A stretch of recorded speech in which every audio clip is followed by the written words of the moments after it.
سڵاتان لێبێ بینەرانی ئازیز، هەر سەبارەت بە هەواڵی کوژرانی عەلی خامنەیی ڕێبەری کۆماری ئیسلامی و کاریگەری ئەم ڕووداوە و لێکەوتەکانی لە بەرنامەی لێکدانەوەی هەواڵی ئەمڕۆماندا داوامان لە هاوڕێ کەریم ئەمانی ئەندامی کومەیتەی ناوەندی کۆمەڵە کردووە تا وەڵامی چەند پرسیارێکمان بداتەوە. هاوڕێ کەریم سڵاوت لێبێ بەخێر بێ. سڵاو لە ئێوە لە بینەرانی عەزیزی تەلەڤیزیۆنی کۆمەڵەش ماندوو نەبن. زۆر سپاس. هاوڕێ کەریم هەروەک لە هەواڵەکانیشدا هاتبوو کوژرانی عەلی خامنەیی ڕێبەری کۆماری ئیسلامی لەلایەن ئەنجومەنی باڵای ئاسایشی نیشتمانی ئێرانەوە پشتڕاستکرایەوە، مەرگی خامنەیی چه کاریگەریەکی دەبێت لەسەر ڕەوتی ڕووداوەکان؟ سەرەتا جارێکی دیکە سڵاو لە ئێوە و لە بینەرانی ئازیزی خۆشەویست. هیوادارم ئاراستەی ئەم ڕووداوانە لە کۆتاییدا لە بەرژەوەندی خەڵکی کرێکار و زەحمەتکێش کۆمەڵانی خەڵکی ئازادیخوازدا بشکێتەوە. سەبارەت بە مەرجی خامنەیی سەرەتا ئەوەندە بڵێن کە بۆچی بەم ڕۆژە گەی و بۆچی بە مەرجی ئەو منجەر بوو، بە کورتی ئیشارەیەک بۆ بکەین. دیارە یعنی ئەگەر لە دەیان ساڵی ڕابردوو نزیک بە نیو سەدەی ڕابردوو بگوزەرین، تەنیا ئەم چەند هەفتەی ڕابردوو ئیشارە بکەین یا یەک مانگ وردەیەشی لەوە پێشتر چەند خولی دیکەی بەئێستا و توێژەکانیان دەست پێ کردبووە لەگەڵ ئەمریکا. 3 خول بەڕێوە چوو، بەڵام لە هیچ کام لە دانیشتەکاندا هیچ لایەنیشان حاضر نەبوون لەو مەوزعەی کە پێشتر بوویان نسبەت بە یەکتر پاشەکشە بکەن. ئەوە درێژەدان بەو پرۆسەیە لەلایەکەوە وا هەز دەکراکە ئەمریکا بەجددی خوازیاری چوونە ناو شەڕێکی لەو چەشنێک کە ئێستا شاهدین نییە، بەڵام لە بەرامبەردا هەز دەکراکە کۆماری ئیسلامی وە لە لوتکەی ئەو دەسەڵاتەدا خودی خامنەیی کە ئاراستەی هەموو سیاسەتەکانی دەکرد شەڕی تەرجیح دەدا بەو هۆکارەی ئەوەی کە ئەو لە تەواوی تەمەنی دەسەڵاتدارێتیدا و بەتایبەت لە هەموو بێستا سێ دێوەوردەیەکی ڕێبەربوونی خۆیدا لەسەر ئەوە پێداگیری کرد کە ئیدۆلۆژیشی ئەپەرە پێ بدا ئەو ئینقلابە کە هەروەکو سەردەمی خۆی خومینیش ئیشاری پێدەکرد دەبێت سادریکەن بە وڵاتانی دیکە و پەرە بە ئەو شیعەگەری بدەن لە ئاستی جیهاندا، یا بێستا نمونەی ئەم ئینقلابە سادرکەن بە وڵاتانی دیکە، هەتا ئەو ڕۆژی لەگەڵ بێت ئەوە بوو بە یەکێک لە کۆڵەکە سەرچەکانی دەسەڵاتەکەی و ڕاگررتنی ئەو دەوروبەریەکان بە دەوری خۆیەوە و جەزبی هێز بە دەوری خۆیەوە. بۆیە کاتێک بەراوردی دەکریا هەڵسەنگاندنێکی دەکرد لە بینی شەڕ و تەسلیم بووندا، تەرجیحەن پێی وابوو لە شرایطێکی ئاوادا کە بۆ خۆی تەمەنێکی ئەو تۆی نەماوە، ینی بەبێ ئەم ڕووداوەش چ بە ساڵ لە 1-2 ساڵی ڕابردوودا کۆتایی بە ژیانی دەهات. بۆیە پێی وابوو کە لانیکەم لە ڕووی تەعەسوبێکەوە بوو کە بووی لە ڕووی خیرەسەریەکەوە کە بووی سەرڕای ئەوەی کە لە ڕابردوودا ئەم هەموو کوشت و کوشتارە ئەم هەموو زیانەی بە وڵات گەیان لە ڕووی دژایەتی لەگەڵ بەناو غەرب و ئیمپریالیزم و ئیسرائیل و هەرش لە ئیسرائیل بۆ پاکردنەوەی لە گۆیزدەبی، هەموو ئەوانە بۆ ئەو ببوو بە شتێکی حیسیەتی، یعنی ئەگەر نەڵێن لەباری ئەمیخی باوەڕێەوە، بەڵام حەدلانی کەم حیسیەتی بوو کە لەو بێستا باوەڕە لەو تاکیداتە لەو مەوزعی خۆی پاشەکشە بکات. بۆیە پێی وابوو لەم ئاخرین تەمەنەی خۆیدا ئەوەی کە چی بەسەر ئێران چ بەسەر کۆمەڵانی خەڵکدادێ بۆ ئەو گرنگ نەبوو. بۆ ئەو گرنگەوە بوو کە ناوێک بۆ خۆی لە مێژوودا تۆمار بکە کە ئەو لە بەرابەر زۆرگویی و لە بەرابەر زۆر بێژەکانی ئەمریکا و ئیسرائیلدا بە شۆکدا نەهات، حاضر نەبوو تەسلیم ببێ، بەڵکو خۆراگری کرد. هەروەکو ئەوان پێیان وابوو لە تووری ئەو چەند ساڵی ڕابردوودا خۆراگریان کردووە، چەندین بەرەی مەقاومەت و ئەمەیان لە وڵاتەکانی دەوروبەردا دروست کرد لە پێناو و ئامانجەدا. بۆیە ئەم هۆکارەیانی پێداگیری خامنەی لەسەر مەوزەئی خۆی ئاوری ئەو شەڕی خۆش کرد، ئەگینا ئەو شەڕا خوازیار یا دڵخوازی ئەمریکا نەبوو تا ئەو جگایی کە ئاماژەکان پێمان دەڵێ. بەڵام ئێستا کە ڕووداوەکە ڕوویداوە خامنەی بوو بە قوربانی خیرەسەری خۆی یا ئەو کەڵەوە کێشی گرێ و کێشی خۆی ئەو تەعەسوباتە وشک و بێستا کۆنەپەرستانەی خۆی خۆ بیارە کۆتایی بە ژیانی خۆشی هێنا و سەری خۆشی لێ پێناودا دانا. بەڵام وتمان ئەوە ئامانجێکی لە پێش بووکە و ئامانجە باری ئیدۆلۆژیکە کێمە کارمان بەو بەشەی نییە، بەڵام ئەوەی کە مەرجی ئێستای خامنەی کە شاهیدین چ کاریگەریشی لەسەر ڕەوتی ڕووداوەکان دەبێت، من پێم وایە لەو ڕۆوەکە خامنەیی لە زیاتر لە 4 دێوردێ یانی نزیک بە 5 دەسەڵاتدارێتی خۆیدا ئەو بەردەوام یعنی دوای خومینی لە لووتکەی ئەو دەسەڵاتەدا بووە. هەموو ئاراستەی سیاست و مەسایلی ئابووری و یعنی کولی بەڕێوەبرایەتی ئەو دام و دەستگایە لەلایەن ئەو ئاراستە دەکرا. لەو چەند لە تەواوی ئەو ساڵانەدا وجودی ئەو حضوری ئەو لەو لووتکەیەدا یا لەو بێستا لووتکەی هەرەمەدا ببووە هۆکاری ئەوەی کە غەیرەز ئەوەی کە ئەو دەیڵێت، غەیرەز ئەوەی کە ئەو دەیەوێت، هیچ قدرەتێکی دیکە هیچ کام لە بەشەکانی دیکەی دەسەڵات نەدادوەری نە بەڕێوەبرایەتی و نە یاسادانان هیچ کام لەوانە حسابیان بۆ نەدەکرا ئەوەی کە دەیبڕیەوە و تەسمیمی کۆتایی لەسەر دەگرت شخصی خامنەیی بوو. بۆیە بە نەمانی ئەو بێگومان دەتوانین بڵین گەیشتوینێتە خاڵێکی وەرسەرخان لە مێژووی لانیکەم چەندەی ڕابردووی ئێراندا. ڕووداوێکی زۆر ئاسایی و کەمبایەخ نییە بەو هۆکارەی کە خامنەی وتمان بەم پێشینەوە بەستا دەورانی زەمامداری لە دەورانی ڕێبەریەتی یا بەستا ئاراستەگەری ئەودا ئەو بەڵاو نەهامەتیانەی کە بەسەر کۆمەڵگای ئێراندا هاتووە 1 و 2 نین. ئێران کاتێک لە کاتی بێستا ساڵی 1950 کاتێک شۆڕشی کرد بە مەبەستی ڕزگاربوون لە دەست سوڵتەی سەڵتەنەت، لە دەست بێمافیەکانی سەڵتەنەت، زۆر و زۆرداریەکانی ڕژیمی سەڵتەنەتی پەهلەوی هاتە سەر شەقام و ئینقلابی کرد و ڕژیمی سەڵتەنەتیان ڕووخان. نەک بەو وێدەی کە جێگرەوەکەی ببێت بە دیکتاتۆریشی دیکەی هاوشێوەی ئەوەی کە بینیمان دەسەڵاتی کۆماری ئیسلامی وە لە لووتکەیدا خومینی و خامنەیی. بەڵام بە هۆکاری زۆر کە پێشتر زۆری قسە لەسەرکراوە ئەم ئینقلابە مسادرە کرا، دەستی بەسەردا ژیرا، بەلاڕێدا براوە، ئاکامەکەی بوو بە هاتنە سەرکاری کۆماری ئیسلامی ڕژیمێکی تا سەری ئێسقان کۆنەپەرست، دژی مرۆڤ، دژی ئینسان، دژی ئازادی و لەگەڵ هیچ پێوەرێکی تەنانەت وڵاتە سەرمایەدارەکانی لە ئاستی جەهانی ئەوڕۆدا نەداهاتەوە نایەتەوە. بۆیە هەر لە سەرتاوە لەسەر پێداگری لەسەر ئەم سیاستانە بەهۆی ئەو کەڵەوە شێشیەی کە لەگەڵ ئیسرائیل لەگەڵ ئەمریکا کردی و بە ئومێدی پێدان بە ڕەوتی شیعە لە ئاستی جیهاندا و سادرکردنی ئەو بەناو ئینقلابێکە ئینقلابی ئیسلامیان ناونا، هەموو بەرژەوەندی خەڵکی ئێران، هەموو دارایی و سەروەت و سامانی خەڵکی ئێرانیان لەو پێناوەدا بەخت کرد. ئێران وڵاتێکە کە لەسەر دەریایەک لە منابعی ژێرزەمینی و سەروەت و سامانی سروشتی ڕۆنیشتووە. یعنی ئەگەر هەر دەسەڵاتێکی دیکە بایە بەجێگای ئەم دەسەڵاتە لە ماوەی ئەو نزیک بە 5 جۆرێک ژیانێکی ئەوەندە ئینسانیان بۆ خەڵک دابین دەکرد کە خەڵک لە هیچ شتێک ئێحساسی کەمایەتیان نەدەکرد. بەڵام وتمان هەموو سەروەت و سامانی ئەم ڕژیم ئەم وڵاتە لە پێناو ویستێکی کۆنەپەرستانی ئەم ڕژیمەدا بەخت کرا. لەگەڵ ئەوەشدا نەک هەر ئابووری ئێران لەو پێناوەدا خەرج دەکرا، لە کەناریدا دەسەڵاتێک دروست بوو، دام و دەستگایەک شکڵی گرتبوو کە ئەو دام و دەستگایە سەرتاپای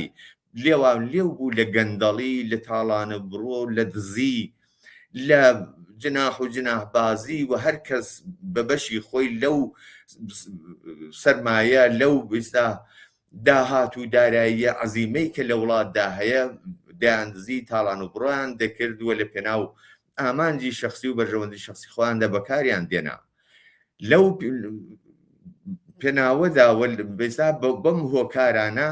ئەوەی کە ئایدی کۆمەڵانی خەڵکی ئێران بووە، بە تایبەت کۆمەڵانی خەڵکی کرێکار و زەحمەتکێش، ئەوە بوو کە ئەگەر باری بەیستا بەڕێچوون و ژیانی توێژی زەحمەت شێر لە نظر بگرین، کرێکار ئەوەی کە ئایدی بوو لە سەرتاکانەوە بێکاری لەسەر کار دەرکردن، خراردادی سپی، خراردادی کاتی، یعنی ئەوانە بوون بە شێکی باو هەموو نۆرمەکانی دیکەی قەراردادێکی ئاسایی کار لەگەڵ ناوەندە کرێکاریەکان، کارگە و کارخانەکان، خاوەنکارەکان، ئەوانە هەموو چوبوو لە ژێر پرسیار چوبوون لاوە نۆرمێکی نوێ وەکو وتمان وەکو خەرادادی سپی کاتی و هەر زمانێک بێستا خاوەنکار ئیرادەی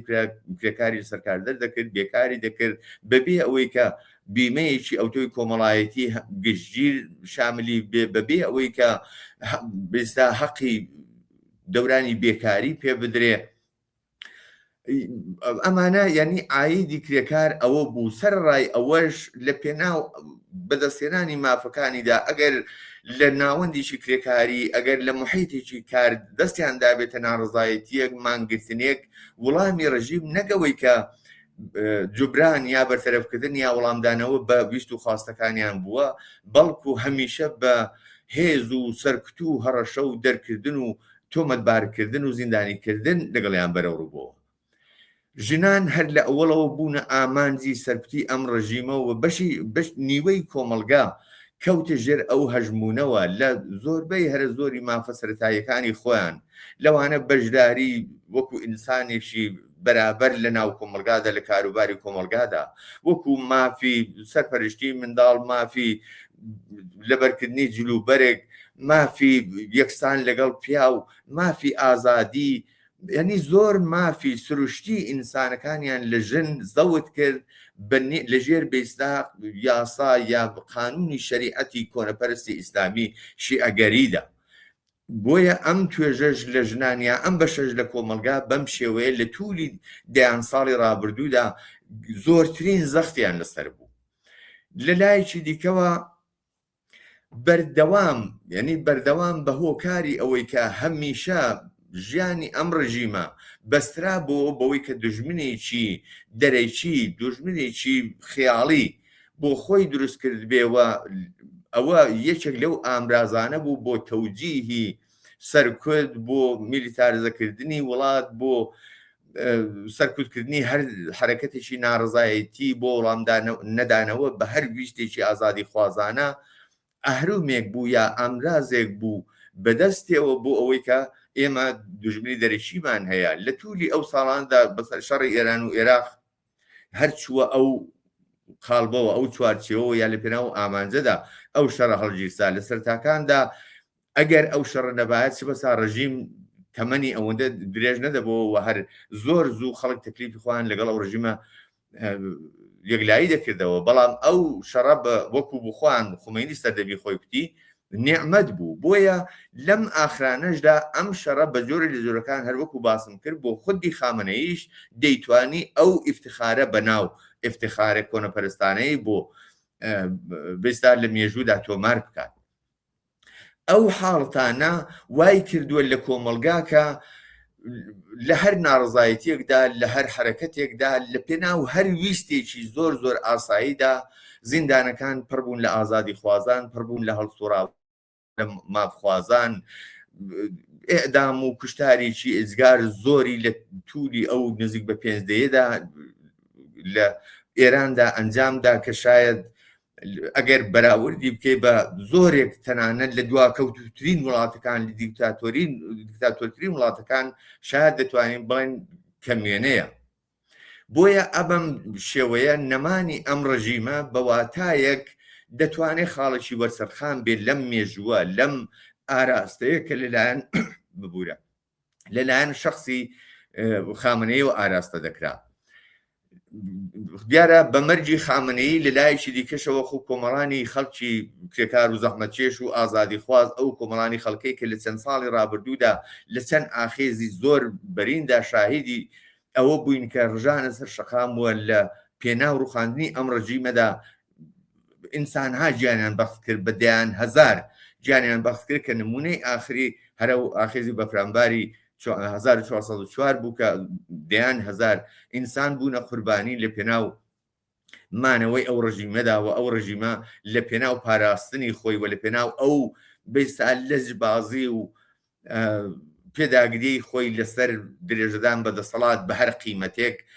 هیچ گرنگێکی بۆ ژیانی ئینسانەکاندا نەناوە. ئەم هەموو ئینسان لەو پێناوەدا بوون بە قوربانی. بۆیە چ بنەماڵی ئەو قوربانیانە، چ بنەماڵی زیندانیانی سیاسی،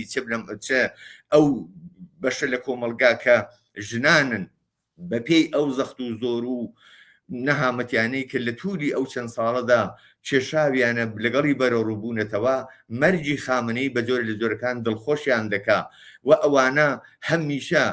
پێیان وا بووەکە سەرچاوەی تەواوی ئەو نەهامەتیانە خودی ڕەژیم و لە سەروی هەمویانەوە خامنەییە. بۆیە خامنەی بەردەوام ئامانجی سەرەکی هەموو ئاخێز و دروشمە ئازادی خوازانەکان بوو. ئەمە فەزایەک یا کەشێک لە کۆمەلگادا دروست دەکات. ئەو کەشە جۆرێک لە ئومێد و لە چۆن بڵێن ناڕوونیەک لێڵیەک بێ ئەوەی کە ئاسۆیەکی ئەو تۆی ڕوون لە بەردەمیان نەبێت دەبینێ بە هۆکاری ئەوەی کە ئێستاش بەستا بە ڕۆیشتنی کەسێک دەسەڵات نەگۆدراوە، دەسەڵات نەڕووخاوە، خەڵک بە ئامانجی تەواوی خۆی نەگەیشتووە. ئێستا قۆناغای لە پێشەوە دەبێت ئەو قۆناغانە ببڕێت تاوەی کە بە ئامانجی کۆتاییەکانی خۆی بگە. بۆیە ئەمانە کاریگەریەکانن و حتمما لە وڵامی پرسیارەکانی دیکەدا یا پرسیاری دواتردا زیاتر دەچینە سەر ئەوەی کە کاریگەریەکانی ئەگەر ئەمانن دەبێت لە پێناودا بێستا خەڵک یا کۆمەڵانی خەڵک دەبێت چی بکرێەوە دوا ڕۆژی ئەمڕووداوانە بەرەوچێ ئاراستە دەکرێت. پێم وایە ئەوەندە کافیە. هیوادارم کە وڵامی پرسیارەکەتان دابێت. زۆر سپاس هاوڕێکەریم. ئەو لێکۆتانەی کە دوای مەرگی خامنەیی چاوەڕوان دەکرێن چین و کۆمەڵانی خەڵک دەبێت چۆن لەگەڵ ئەم دۆخە نوێیە بەرەوڕوو ببنەوە؟ دیارە ویستی کۆمەڵانی خەڵک هەمیشە هەربکو باسمان کرد نەمانی ئەم ڕژیمە وەگەیشتن بە ویست و خواستەکانی لە دنیایەکی ئازادتر لە ژێر سایە یا بێستا هەژمونی دەسەڵاتێکی ئەو ڕۆیی تر ئینسانی تردا. بەڵام زۆر بەداخەوە لە هیچ کام لە ئاخێزەکانیدا لە هیچ کام لە ناڕزایەتیەکانیدا بەهۆی بێڕەحمی و بەهۆی بێبەزەیی بوون و بەهۆی کۆنەپەرستی و جنایەتکاربوونی ئەو ڕژیمە نەیانتوانی قۆناغەکان بەرەو پێش بنەوە بە ئامانجەکانی خۆیان بگەنوە لە زۆر شوێن لەگەڵ ئەوەی کە قوربانیشی زۆر درا سەرکوت کرانوە بە ناچار حرەکەتەکەیان ناکام یا نیوەکارە ماوە. ئێستا کە بە هۆکاری ئەم شەڕا کە من متاسفم لەوەی کە خۆزیە خامنەیی لە ژیاندا بمایەوە لەگەڵ حرەکەتێکی جەماوەری بەرەوڕوو بووایەتەوە لەلایەن جەماوەرەوە کۆتایی بە ژیانی بهاتپایە لەلایەن جەماوەرەوە لە دادگایەکی عەداڵەتی کۆمەڵایەتیدا بەرەوڕووی هەموو ئەو تاوانانە بکرایەتەوە بە پرسیار بکرابایە و وەڵام دەرەوە بایە. بەڵام ئەوە نەکرا. زۆر بەداخەوە دیارە ڕەوتی ڕووداوەکان تا ڕادەیەک ئیرادەی جەماوەریان پراوێز خستووە ئەوەی کە ڕوو دەدا هەژمونی چەک و دەسەڵات و قودرەتە. بۆیە ئەگەرچی بەرژی خامنەیی ڕووداوێکی موسبەتە، ڕووداوێکی دڵخۆشکەرە، ئومێدەوار کنندەیە بۆ خەڵکی ئێران، بەڵام لێکەوتەکانی ئێستاش زۆر ڕوون نین. ئێستاش دیار نییە ئایا بەڕاستی ئیسرائیل و ئەمریکا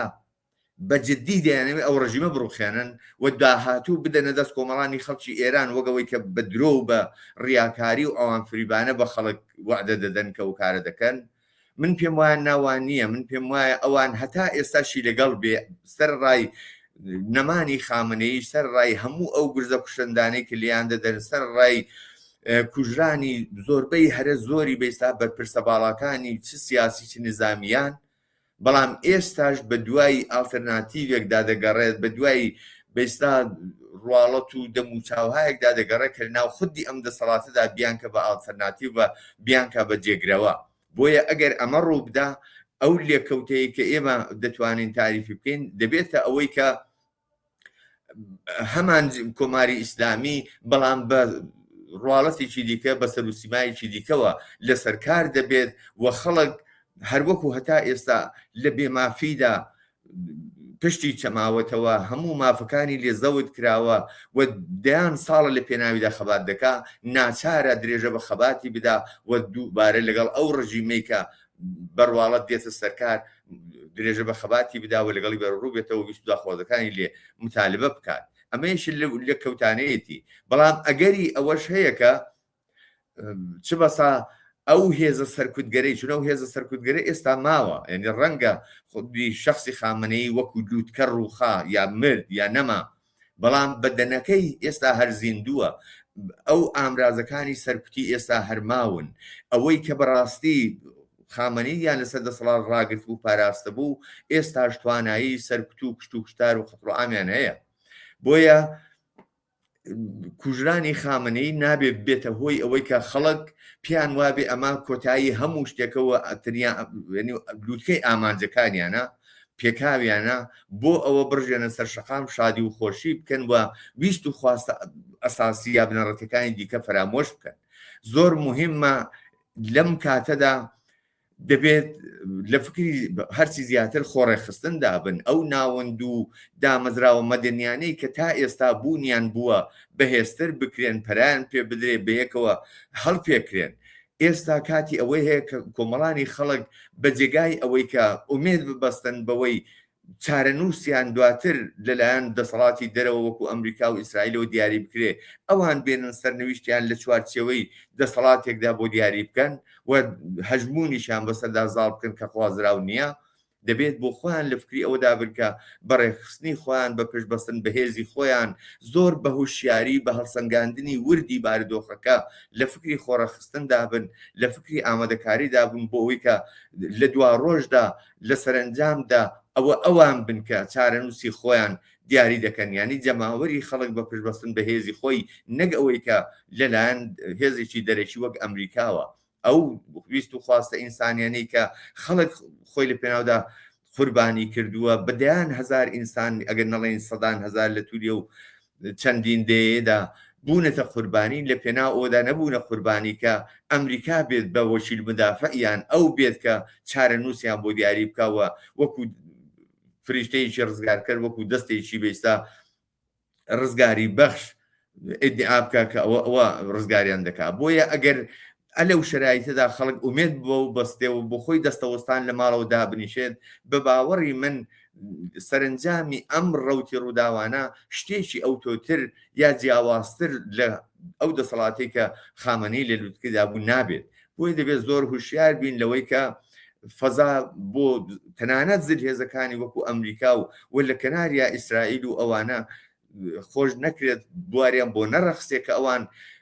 تراتێن بکەن لە ئێراندا و سەرنوشتی ئەم خەڵکە ئەوان بیگرنە دەست بەڵکو بۆ خۆیان تەنانەت کەشت و فەزاکە لەوان بەرتەسک بکەنەوە بەهێزی خۆیان هاوسەنجی هێز بە جۆرێ بگۆڕن کەم ناچاریان بکەن لە بەرابەر ئیرادەی خەڵکدا تەسلیم بنوە مەودایان پێ بدەن بواریان پێ بدەن بۆی کە خەڵک بۆ خۆی سەرنوشت خۆی دیاری بکە خەڵک بۆ خۆی دەسەڵاتی خوازراوی خۆی دیاری بکات ئەمە لەو لە کەوتانەیە کە ئێمە باسییان دەکەین بەڵام ئەوەی کە لە کۆتاییدا وەکو چی بکرێت وەکو چکردن ئەم پێم وایە لەگەڵەوەی کە بەشێکی باسکرا بەڵام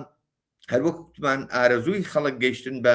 دنیایەکی ئازاد و یەکسان و خۆشگوزەرانە بۆ ئەوە کۆمەڵانی خەڵکی زەحمەتچێش کرێکاران ژنان خوێندکاران مامۆستایان بازنشستەکان و هەموو چین و توێژەکانی کۆمەلگا و لە لووتکەیاندا هەڵسوڕاوان و ئازادی خوازانی چەپ و کۆمۆنیست ڕەوتە چەپ و سۆسیالیستەکان دەبێت ئەمڕۆ ئەو فەزایە قازانجی خۆیان لە بەرژەوەندی کۆمەڵانی خەڵک و هێزی خەڵکدا بخوازنەوە کاری ڕێخستن بکەن بەرچاوڕوونیان پێ بدەن خەڵک ڕاهنمود بدەن ئەو تەوەهم و بوومە لێڵەی بێستا وعیدی ئەمریکا و یا دەسەڵاتەکانی دیکە دەیدەن کە پێیان وایە ئەوان ڕزگارکردن بڕەوێننەوە و بەرچاوڕوونی خەڵک بەرەو ئاسۆیەک ئاراستە بکەن کە سەرنجام بۆ خۆیان بتوانن لە حرەکەتێکی کۆمەڵایەتیدا بەڕێکخراو بوون بە هێزێکی تۆکمە و لە عینی حاڵدا بە بەرنامە و پرۆگرامی زۆر دیاریکرا و زۆر ڕوون بەرەو تشکیلی دەوڵەتی داهاتوو، بەرەو دیاریکردنی چارەنووسی خوانە داهاتوودا، بەرەو بنیادنانی دەسەڵاتێک لەسەر وێرانەکانی ئەم ڕژیمە، چه ئەو ڕژیمەی کە ئێستا درێژێ هەیە و چه ئەوەی کە ئاڵوگۆڕێک ڕووبدات و هاوشێوەی ئەو لە چێرە و لە سیماکانی دیکەدا دێنە سەرکار لەسەر وێرانەکانی دەسەڵاتی ئەوانە دەسەڵاتێک بنیاد بنێن کە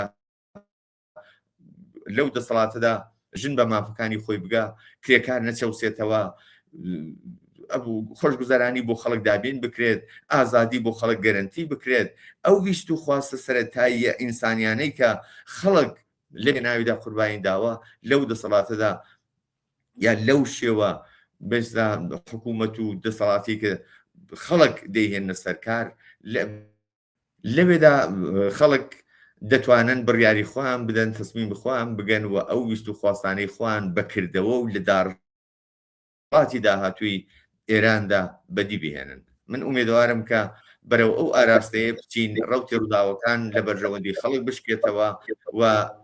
هێزی خەڵک بێ کە بتوانێت بەرگریت یا ببێتە سپەر و بێستا لەمپەرێک لە بەرابەر حتا ئەم تاوانخوازی و دەست درێژی و کراتێنەی کە دەسەڵاتەکانی وەکو ئەمریکا و ئیسرائیل و دەسەڵاتەکانی دیکە چاوی تەمایان تێبڕیوە و لە ئێراندا بەرەو پێشی دەبات. ئەوە بە باوەڕی من تەنیا ئومێدێکە ڕێکارێک دەتوانن پشتی پێ بەستن و دەبێت بەو ئاراستەیەدا هەنگاو بنێن و ئێمەش لە کەناریاندا وەکو کۆمەڵە حیزبی کۆمۆنیستی ئێران ئەرشی سەرشانمانەکە بەردەوام خەڵک لە هەموو مەترسیەکان هوشیار بکەینەوە، ڕاهنمود بدەین و لە بەرژەوەندی خەڵکدا ئەگەرچی ئێمە بۆ خۆمان جیاواز لە ئەم بزابە لەم چوارچێوەی حرەکەتە جەماوەریە نابینین، بەڵام لە عینی حاڵدا ئەوەی کە توانی بێتمان ئەوەی کە لە دەستمان بێت لە داهاتووشدا وەک بەشێک لەو حرەکەت لە ئازادی خوازانەیە لە کەناری خەڵکی کار و زەحمەتکێش و ئازادی خوازا حزورمان هەیە، حزورمان دەبێت و تا سەرکەوتنی نهایی هاوشانیان خبات دەکەن. زۆر سپاس هاوڕێکەویم بۆ بەشداریت لەم بەرنامەیە. زۆر سپاس بۆ ئێوە و سپاس بۆ بینەرانی عەزیزی تەلەڤیزیۆنی کۆمەڵگەش. بینەرانی عەزیز و خۆشەویست، سپاس کە بینەرمان بوون. سەرنجتان بۆ درێژەی بەرنامەکانی تەلەڤیزیۆنی کۆمەڵە ڕادەکێشم.